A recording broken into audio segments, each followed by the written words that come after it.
And good morning to everyone that's joined so far. This is Matt with ManageForce. We'll get started a couple minutes after the top of the hour.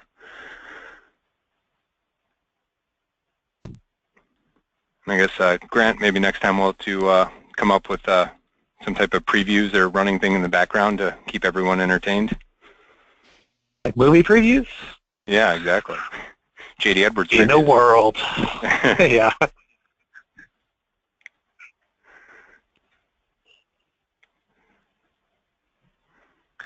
I create some user accounts, I suppose. I'm not sure if that's thrilling to people. You're doing it all wrong.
All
right, good morning everyone again.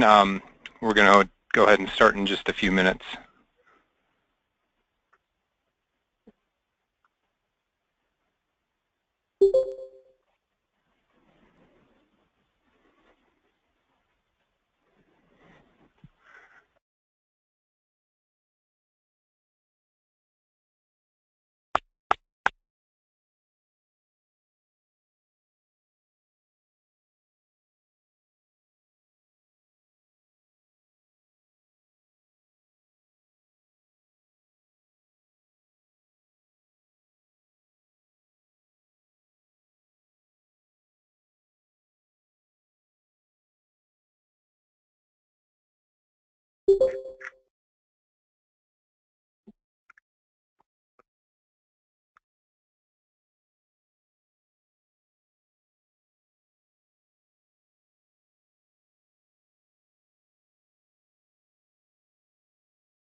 All right. Well, we might have a few people kind of joining in here in the next few minutes, but thought we'd go ahead and get started.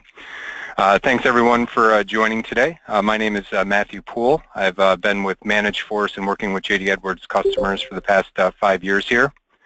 I'll pass this over to Grant and Linda to go over the objectives and start the presentation.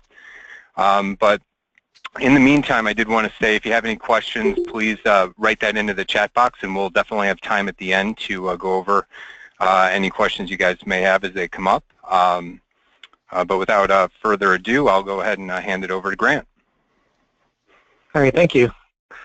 Before we begin, I want to talk about the inspiration for this presentation. And as a consultant, every time I do a project, whether it's a security redesign, an upgrade, or a new installation of JDE, you always want to do better and better. And for every project, I kind of have these moments where I say to myself, oh, I should have known that, or I definitely need to remember to do that for next time. And even sometimes, you know, I may not be responsible for that, but it's definitely nice to know how that works.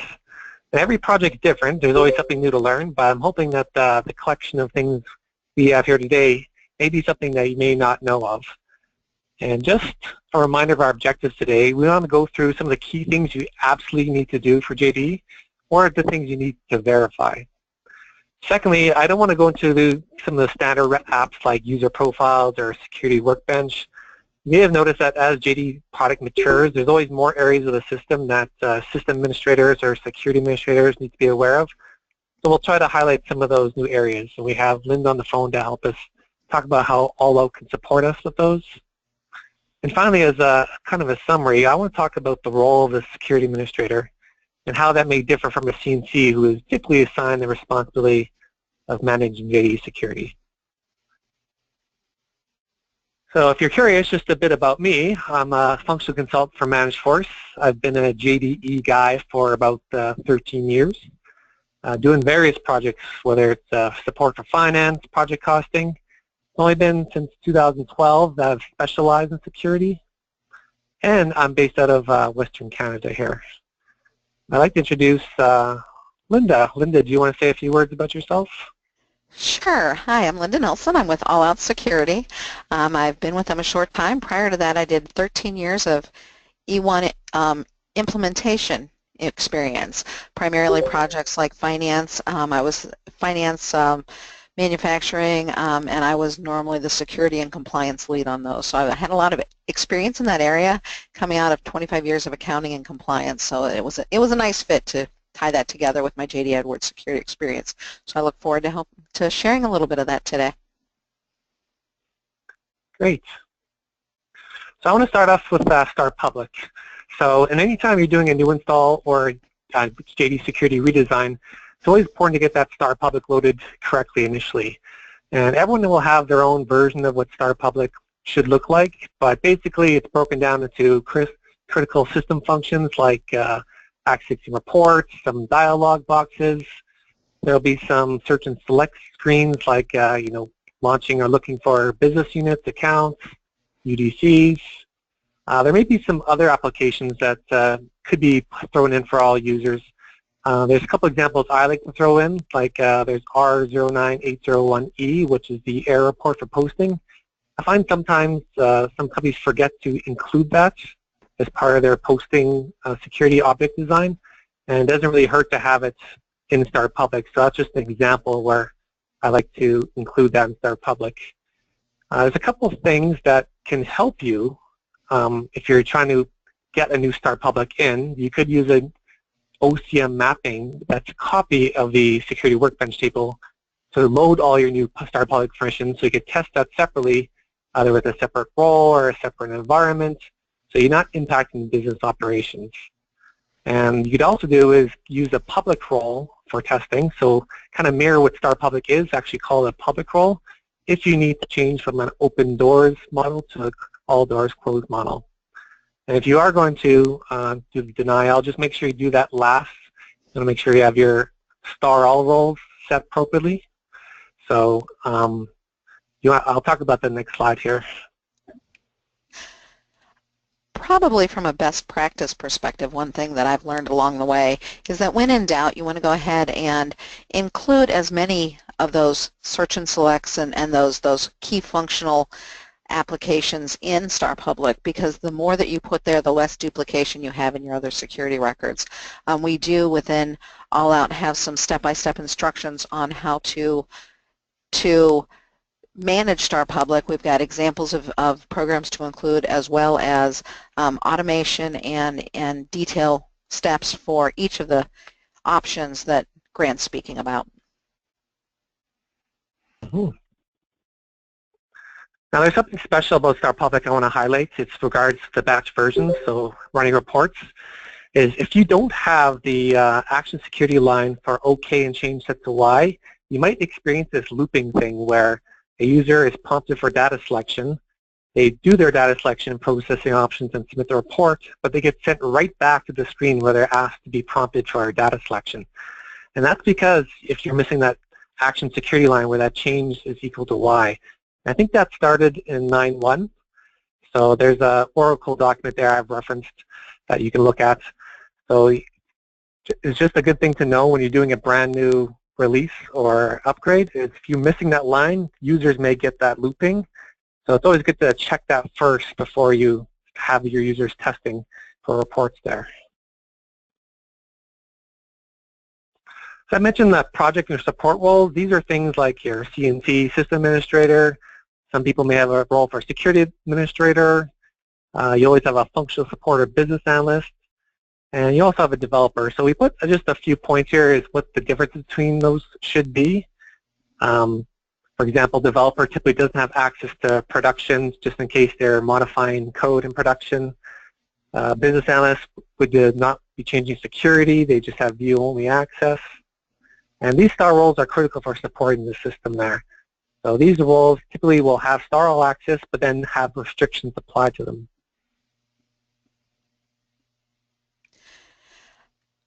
We do in our Start Out product have examples of many of these security roles, as well as all of the programs and information that would be needed to support those. You do definitely want to, depending upon your compliance position and what your auditor's perspective is, you often have to, even in your system administrator, restrict critical programs. And sometimes it's really, really important to limit their access as little as possible, because you don't want to impact what they need to do, but get those key functions, things like voucher entry or payroll processing, or things that might be important from an audit perspective or a compliance perspective to restrict. Your security administrator definitely is going to need access to those security functions, but not be able to do some of those other CNC functions. And we do have those types of examples. And Grant, as we go through each of these areas with the red box, we do have information in the appendix on the slides when we get there that information and detail can be available. Mm-hmm. So once you have Star Public loaded and you have your support or project roles loaded, you'll probably move on to the next task, which is the basic role design, so building roles for your business end users. So that's probably the largest part of any of the security projects, getting this set up properly here. And there are various methods to kind of design your new roles. I've seen some companies use process flows. You know, they identify their processes and their tasks and try to figure out how that aligns to their business processes and their roles. We've all seen some sort of security matrixy where you define at the object level what the view, add, change, delete permissions are. It's kind of a fun exercise to do. If you're lucky, sometimes it's position-based, where there's accountants in your organization. They get a predefined set of tasks, and it's just kind of black and white for them. And usually a choice that you have to make is look at your existing roles versus starting fresh. I think there is advantages and disadvantages to doing both, but I think every consultant who's doing security will have his or her own type of methodology and how they want to build their roles. We do have some tools, again, with our Start Out process. It does come with, it is an Excel spreadsheet, so when you do sit down to do that matrix that you were talking about just a moment ago, Grant, it gives you the opportunity to capture that information in the Excel spreadsheet, which comes with a pre-delivered set of best practice process-based roles, project expediters, task views, fine cut, and it's got all of that pre-delivered in there, but then you can take that information, use that methodology and that matrix that you were talking about, make those changes right there in Excel that you would like to make, and go ahead and load those right into E1 as opposed to having to rekey that. So we can partner with that methodology that you were talking about and try to streamline some of the heavy lifting for you. Grant? Yep. All right, I'd like to move on to kind of something that's unique to installing JDE as a fresh install. It's relating to the role chooser.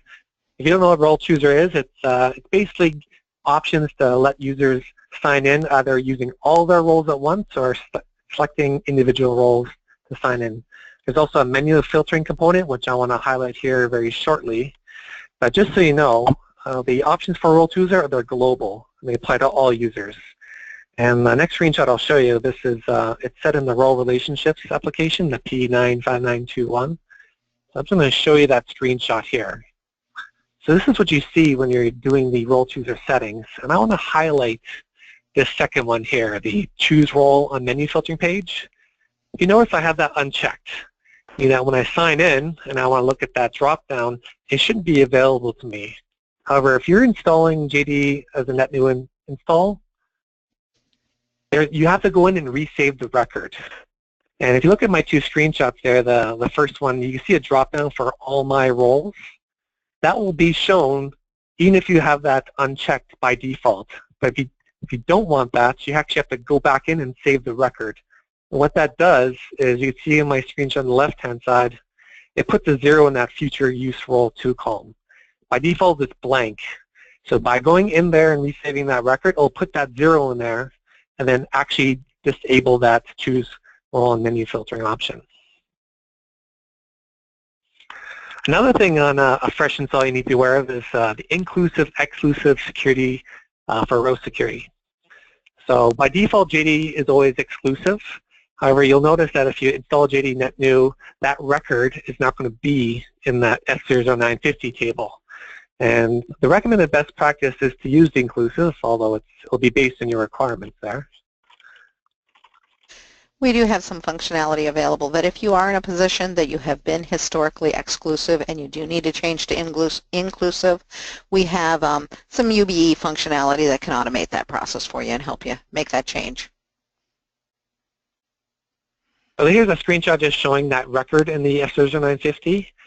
It will say exclusive as user ID, and there's this rev ACT column that will determine whether it's inclusive or exclusive. Now, something that you may not need to know, but I want to highlight it for a reason here, is there's something called flat file encoding app. It's the P930801. And I kind of had this learn in my last project here, where users would try to run reports in CSV outputs, but they weren't getting the right look for it. All the information was in the first column. So it looked like the actual comma separating value separator, the comma, wasn't working in their files. And I learned it's because of this flat file coding. So I'm just going to show you this screenshot here. This is controlled by the P930801. And notice I have this line set at star public with an active status. So if just by chance, if you notice that your users are experiencing this issue, this is the place you want to check. And the reason why I highlight this is because you notice this is controlled by user/role. So you can do it by user, by role. I think as a system administrator, anytime you have an area in the system where you control it by user ID or role, you will be expected to know what that functionality is and what the impacts are. So we'll see this a couple more times in our presentation here, but just something a little bit nice to know if you're experiencing trouble with CSV files. Now, there's some new features, I think started in 9.1, that we need to be aware of, and that's stuff like the hover, auto-suggest, UDC dropdown. I'm not sure if you guys are aware of those functionality, but this stuff is controlled by an application called the P958974. And if you do an upgrade, for example, from 9.1 to 9.2, you will have to actually go in this application and add the records for the environment.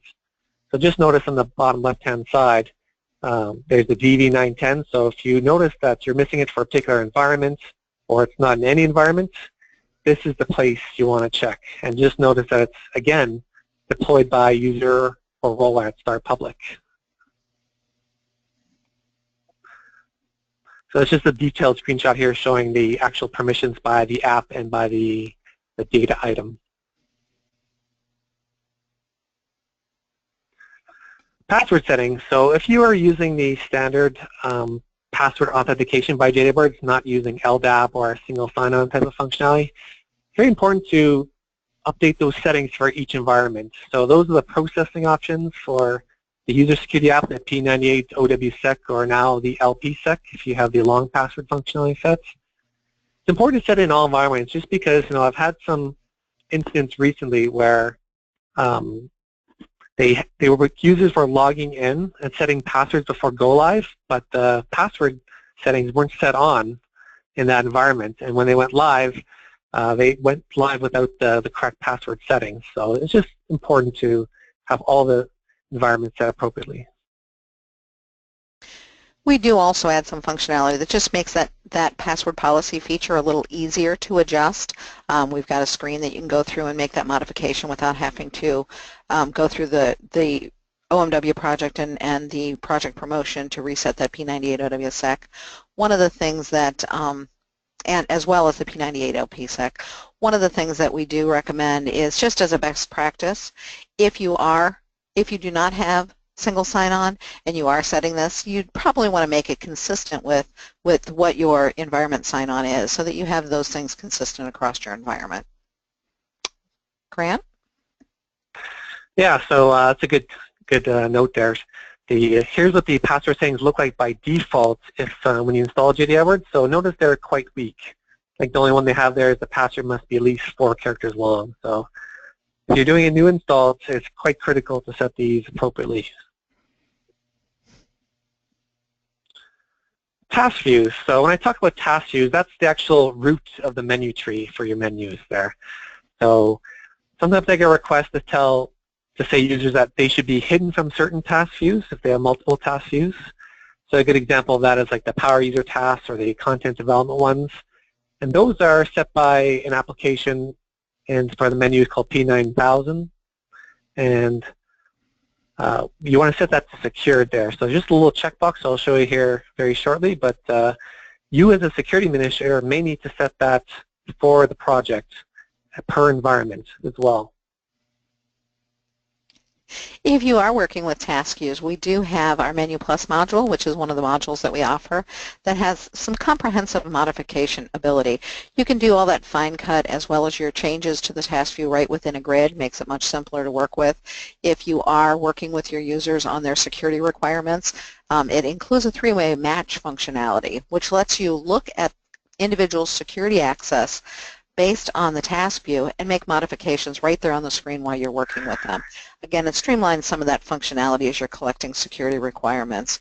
If you are in a position that you are making those types of modifications and working through either a new install or an upgrade or rework, we do, if you tie that task view functionality together with our Start Out tool, you are able to generate E1 pages directly from that task view. So it gives you the opportunity to align your task view to your pages, to your security access, and can kind of make that process a little more seamless for you. Grant? Yeah, so I just want to show the screenshot of that secure task view option there. You got to check it on. And what that does is that if for users who don't have FastPass, that task view will be hidden by default for them. However, if you do have access to FastPass, that menu tree will be available to you. So moving on to UDOs, those are user-defined objects in JDE. And when I talk about those, I'm talking about grid formats or E1 pages or composite pages.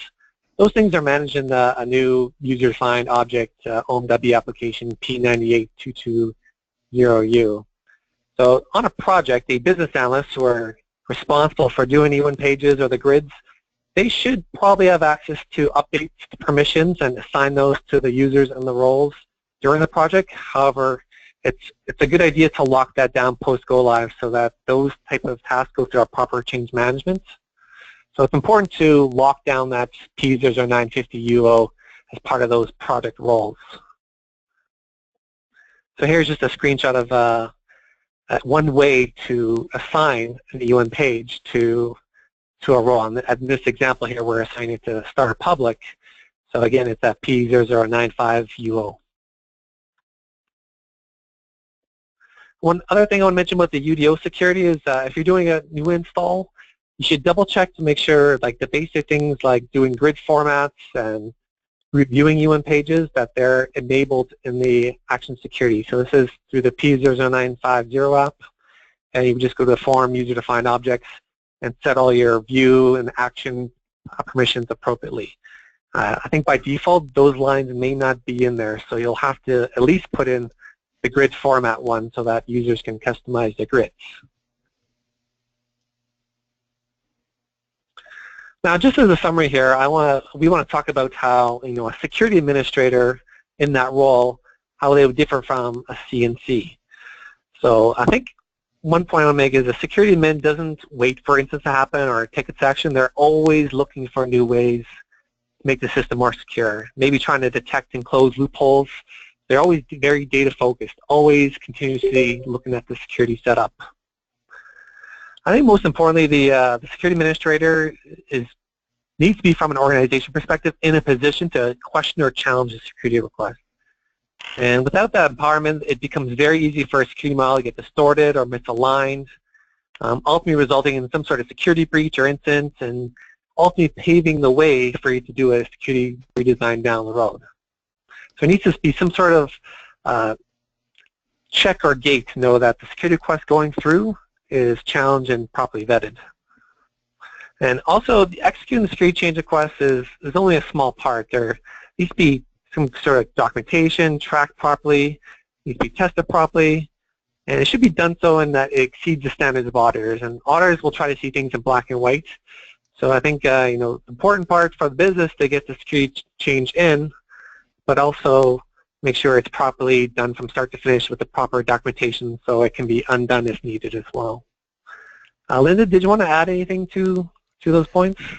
Oh, absolutely. I think in all of the areas in the JDE world, one of those areas that the old adage of keep it simple is very important. It is for that security administrator. They've constantly got have an eye for how can I reduce the size of my F00950, because every transaction you do reads that table. The bigger it is, the more opportunity you have for system performance. They want to reduce their rework. The more that they can align their security model in such a way that they are reducing their rework and capitalizing off of the effort that they've had by being able to reuse security roles for more than one user. So they're constantly, as you said, looking at how they can refine those processes, how can they align that security model with the business, and having a model and some methodologies and particular rules. If you state a rule like we do not have security records on individual users, they've got to be able to have it as a methodology, and be supported in that. You talked a little bit about putting them in your organizational structure in such a way that they have the ability to take a position on something and be a leader in both the security design and what that means to business processes, and have the support of making sure that they're not being reactive in the security changes that they're doing, but they are empowered to be proactive in making those modifications in a way that is in adherence to that model, can be audited. After 25 years in accounting and compliance, you are so right. You've got to be able to document what you're doing, why you're doing it, what the risk is created, and have a continued repeatable process that enables that security administrator to be successful, as well as protects the risk associated with your environment and your organization. Mm-hmm. Yeah, actually the role of a CNC is very challenging, and there's a lot of expectations. They're installing new SKUs, keeping it up to date. There's just a system component as well, not just the JDE Edwards part. And sometimes I feel it's a bit unfair if they're put in a position where they're just expected to deliver quickly on it without asking the right questions. So I think it's very important that maybe a load balance of work is part of the decision whether you have a security administrator to do security or have the CNC person do it. I think there's always this high expectation on a CNC to just deliver and move on to the next task. And security design can never be approached as just a task. You really have to be thoughtful. Yeah. So as part of our summary here, we have some frequently asked questions that I think Linda and I get all the time about what the security administrator is all about. So I think let's just go through each one of these questions. I'll start first here. When should an organization assign an employee in the security administrator role? So there's a few factors I personally recommend. Is if you're a public company that is bound by SOX legislation, that's usually a key indicator that you may need someone who's dedicated to focusing on security. There's also, if your company is large enough where you have many large systems, could be multiple ERP systems, then it's kind of good to have a security administrator or even a security team that's responsible directly for keeping things consistent along all systems. And also, the last factor I see is growth, at least through acquisitions, where there's always this high risk where your security model needs to incorporate new requirements, new business areas, new modules, and you want to keep that consistency. Linda, did you have anything to add for that one? No, I completely agree. And one of the things that you said about when you're having new growth or new requirements, anytime you're working on a project that is going to require significant security changes, you want to be, security so often is the last thing that anyone thinks in that project. It's almost go live and all of a sudden we've got to get it done. You really want to identify that it's security administrator and that security lead on that initiative early on in the project so they can be aligning those goals with the business going as you go through that process. Even if it's not a full-time position at that point, anytime you kick off a project, you want to name who is that security lead very early on, and then assigning, understanding how that can roll into their day-to-day functionality, and the knowledge that they gain in that process will help them and your organization in the long run. So naming them earlier rather than later is always good. Yeah, I've actually had a couple examples. It's kind of funny where a new object was being developed and they didn't consider security early on enough, where it went through development, it went through testing, and then when them to address the security, they found out that the application was designed in such a way where security couldn't be properly applied. So it had to go right back through development, reconfigured with their row exits and some of their buttons and their fields so that security could be properly added to that application. So as the point you made, it should be considered earlier on. It's usually left to the last minute, unfortunately.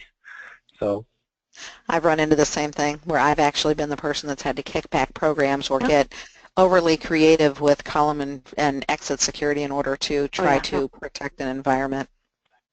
Yeah. All right, next question here is the background or education of a security administrator. For me, I'm not sure if I can say directly about this one here. I noticed that you have to be good with Excel. You're always working with data, and I think that's probably a key thing in all business now. You need to be good at Excel. There's a CISA certification, the Certified Information Systems Auditor, which is a kind of a nice to have to give you a full background on not just application security, but all system security. I think it's always beneficial to have some sort of functional experience with JDE Edwards. So there's things in JDE Edwards like pay control and just knowing about search types that can help you as a security administrator when administering security, at least for having all the options and choosing the right options. So if you don't know those, it's kind of hard to do the right effective solution for each requirement. And I think the people I've seen in those roles, they usually have a management information systems type of background where they both know the business and management as well as the computer science aspect of it. Linda? I've seen it done a little bit of both. Having that IT compliance background or that IT systems background, I have seen it where users that are IT in their nature but may not have been a user of E1 struggle a little more because they don't really understand how all of the screens and processes and functions work within E1. So often if they haven't had the opportunity to use E1 as a tool within their daily job or within their process, they end up more at risk of just processing changes versus understanding the implications. So having some user background at some level, even if it's minor, just is helpful. Whether that background from that stepping away from understanding how JDE Edwards works, but stepping into that, what is the risk and what is how do change processes need to be put in place, and how do we, look at things like segregation of duties and understand risks to your organization based on security changes. I've seen those individuals come out of, and that background come out of either something like an IT compliance like you were talking. I've also seen it come out of internal audit and accounting. My background is my background was as a CPA, so my compliance information and my compliance knowledge came from that audit and risk type background. And I've seen some of that come from there. Again, it gives you your Excel background, it gives you your data management. You are constantly managing and analyzing and understanding data, and I agree with that point completely. Probably one of the things that you need to look for is somebody who really is, if it's a business compliance background, you want somebody who's comfortable and has a natural affinity to systems. If you are somebody if you're pulling somebody from strict IT, you want to make sure it's somebody who's been on the side of IT of having the opportunity to understand business processes. So it really does need that partnership. Mm-hmm. And I think just being part of the organization for a while is good. I think as a junior person, I remember I would have cases where someone says, so I can't enter invoices. And for me, I would look at the application and say, oh, they must mean invoice entry in AR. But they really meant is entering a vendor invoice into accounts payable for voucher entry. So small things like that, you kind of get, say, oh, yeah, I should probably know that as a security person. Ask the right questions.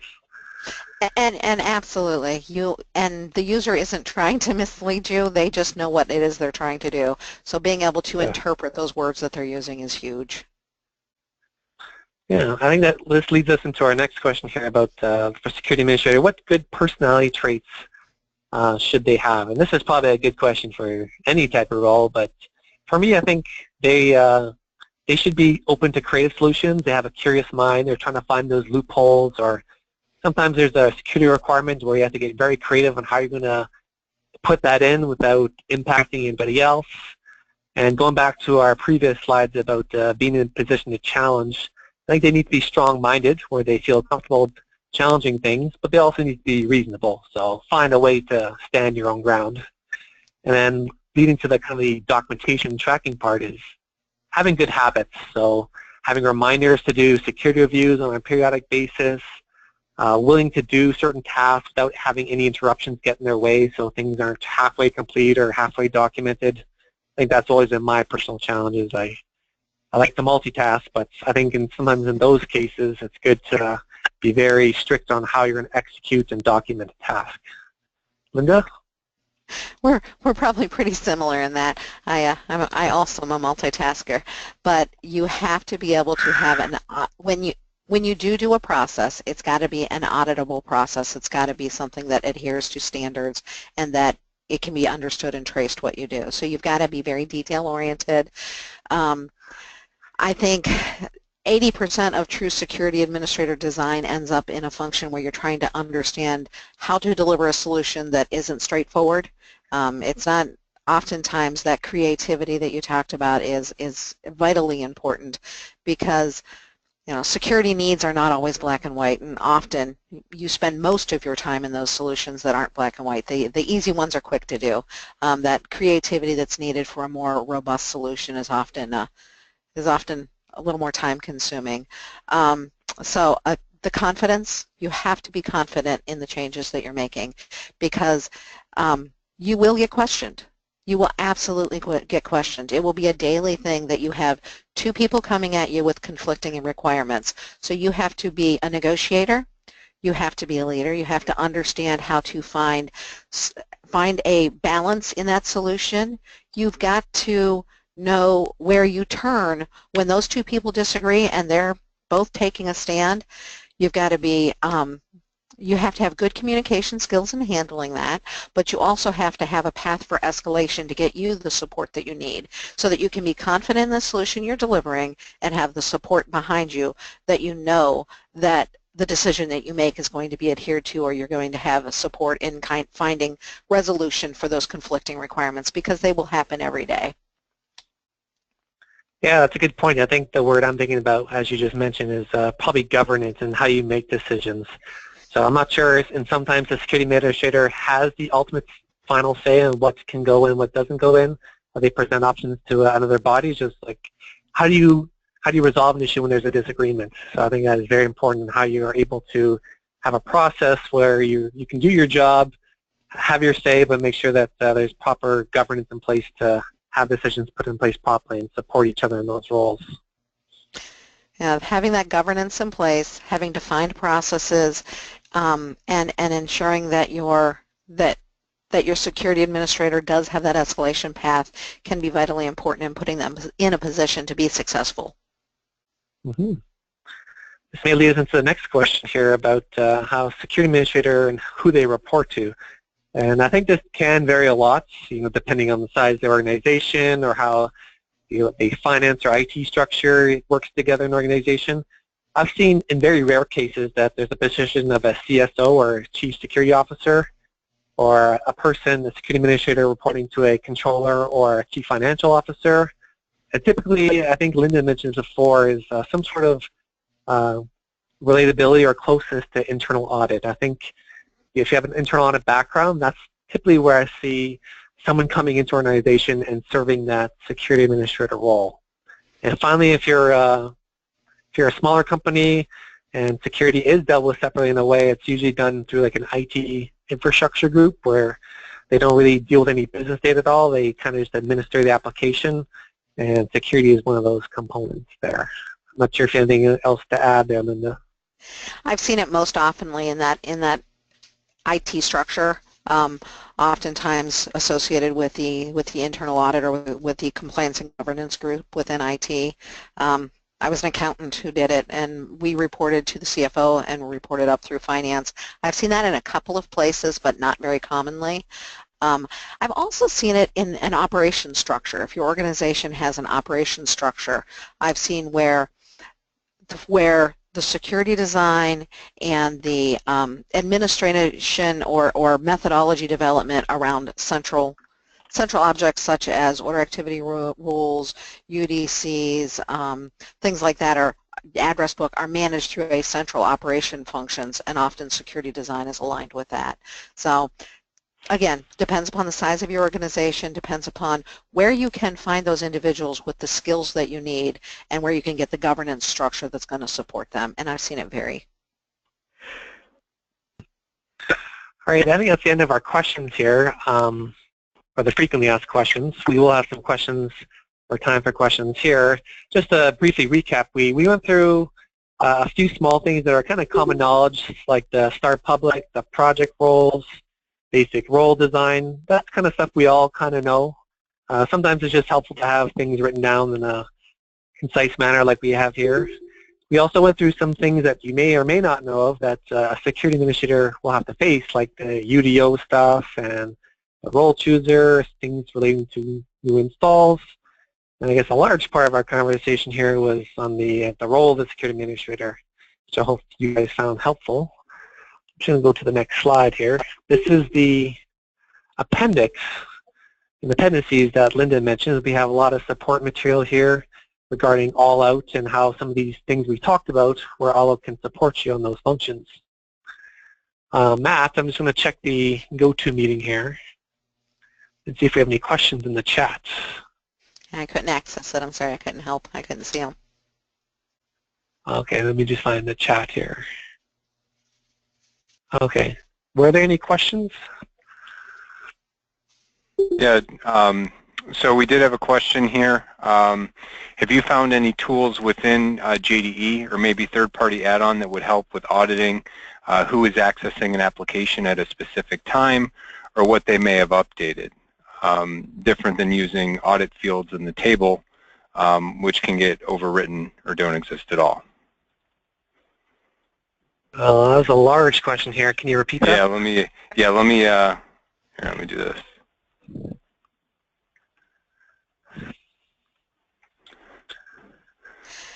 While you're working on throwing it out there, and I'll give you a minute to read it. Depending upon the product, and again, I'm really aiming towards educational here. I'm not trying to sell all out, but we do for an IBM iSeries product in that platform, and we're looking at opportunities moving that broader and moving it forward.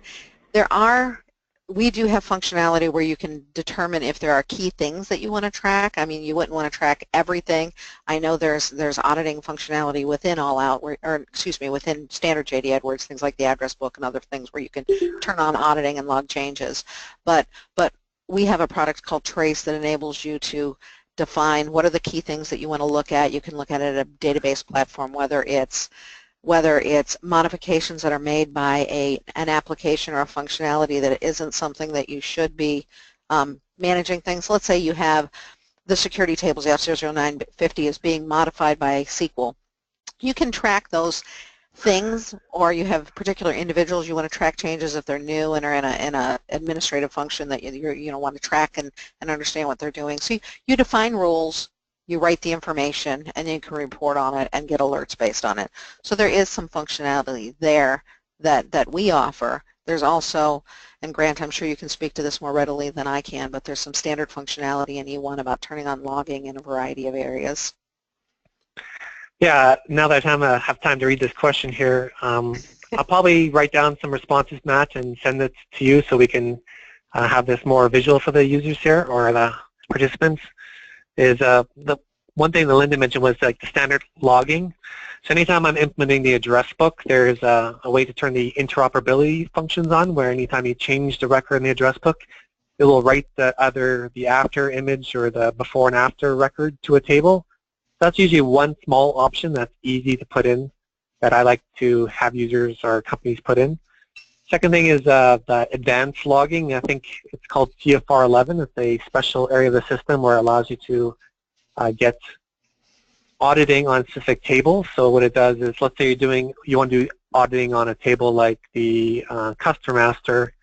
What you do is you enable that functionality, and it creates a copy of the table starting with an A. So instead of F03012, it's A03012. And what that does, once that's enabled, it will track changes like a database trigger. And that's essentially what that functionality is database triggers. So I've had poor experience with that module, though. I think I've had cases where it slowed down the system too much, or it didn't work properly between environments. So I might be cautious on recommending that type of thing. Another third-party product I've heard. I was going to say we've had users that have experienced similar problems with that and have turned to our Trace product to try to work around that because it did seem a little more less impactful. Mm-hmm. The third thing I was going to mention is there's a product called RUI. I can't remember what it stands for. I think it's an Oracle product where if you're trying to figure out who's at least just going into applications, not necessarily changing records, I think that product could probably help you. I have very limited experience with the application. But if you're looking to track some way to, I guess, find usage of who's going into what applications, or maybe seeing if someone's trying to look at data like, they're looking at salaries when they have access to it, but they shouldn't be looking at it in certain ways. Kind of similar to concept to where, doctors and nurses shouldn't be looking at files for patients if they're not supposed to be looking at that unless they're representative of their doctor. Last thing, what was I going to say here? I've seen use of database proxies, so tagging different proxy IDs to the users in the F98 OWSEC, and then putting some sort of functionality on the database side to see what is going through that ID. And that's usually something targeted where it's either IT users or HR payroll users. It's just kind of like a little trick to track what people are doing in the system using the database proxy, because by default, most of the time, users will have the same proxy ID. It's usually just JDE or JDE proxy, but if you give specific proxies to users, then you can track it on the database side. Yep, and I'll add that we have actually for some of our managed services customers that have needed advanced monitoring, we do have a solution with that utilizes Dynatrace that can actually go in and can monitor business transactions. So it can, one, provide auditing capabilities, as well as it can be a great root cause identifier. End users say their system's slow. Well, where did that happen and why did it happen? Was it the code? Was it the database? Was it the network? And that can actually pinpoint the flow of the transaction. Was it the web server? So that's something that we've done as well for customers. Mm-hmm. And one of the questions I get asked about a lot is, I wish there was audit fields on every single table. JD Edwards has like the date updated, time updated, last user, maybe transaction originator. And I think in a lot of reporting cases, they want that information and sometimes just stop there. And unfortunately, that's at the discretion of Oracle by table.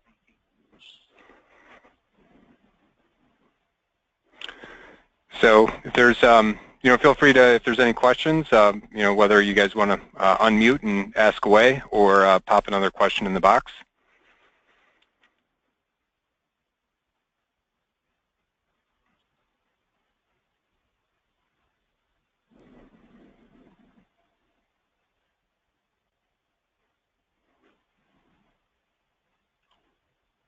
I'll give everyone a minute or two, but you might have just answered all their questions, Grant and Linda. Yeah, are we sending a copy of the presentation or making it available?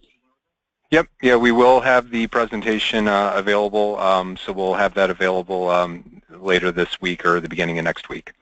So we'll get that sent out to anyone that would like to request it or people that weren't able to join.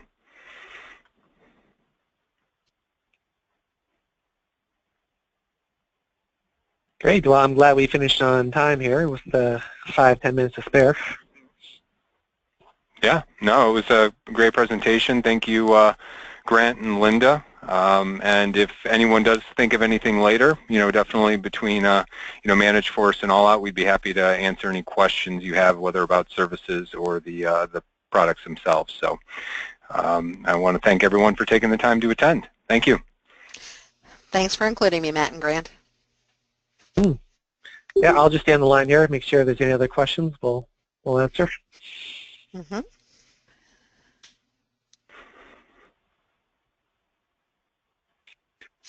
You could probably tell a story about that Star Public thing there for the looping of running reports. I had a client in Calgary here that they just thought that was regular functionality, that it always looped, and it was frustrating for them because they sometimes forgot whether they submitted the report, so they have to submit it again because they didn't know about that functionality or checking their submitted reports. And they finally changed that, so now that when they run it, they just run it once. Oh, that was good. Yeah. That would be painful, thinking that was standard functionality. Yeah.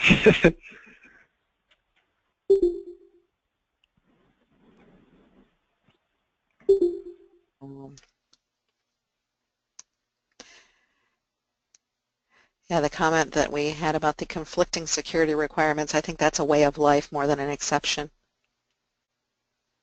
Yeah, I think typically one thing I like to do for sustainment is if I have to hand off security to somebody, I try to go through examples where they have to integrate new requirements in the existing roles or we want to create new roles.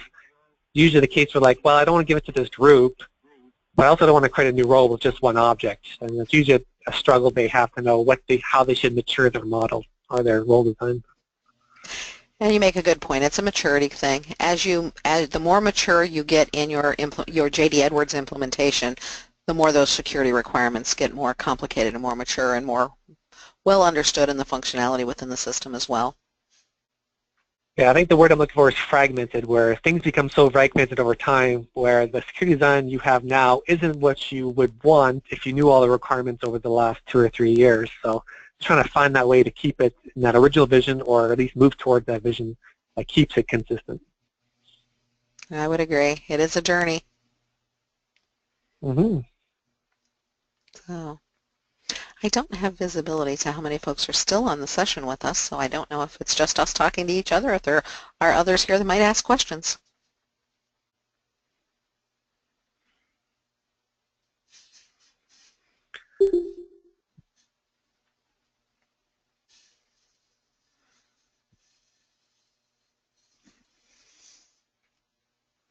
Well, we did dimensions of a JDE Security Administrator. Now we need something else of a JDE Security Administrator.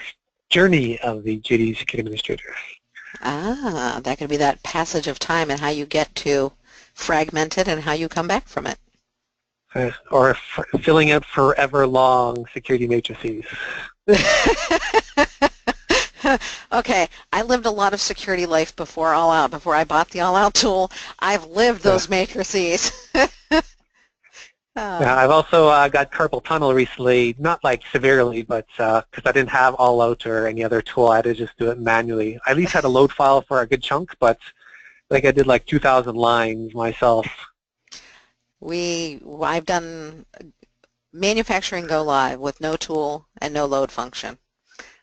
Yeah. That was a lot of security changes. I hope you got paid by the hour then. Oh no, you're silly. Yeah. No. So.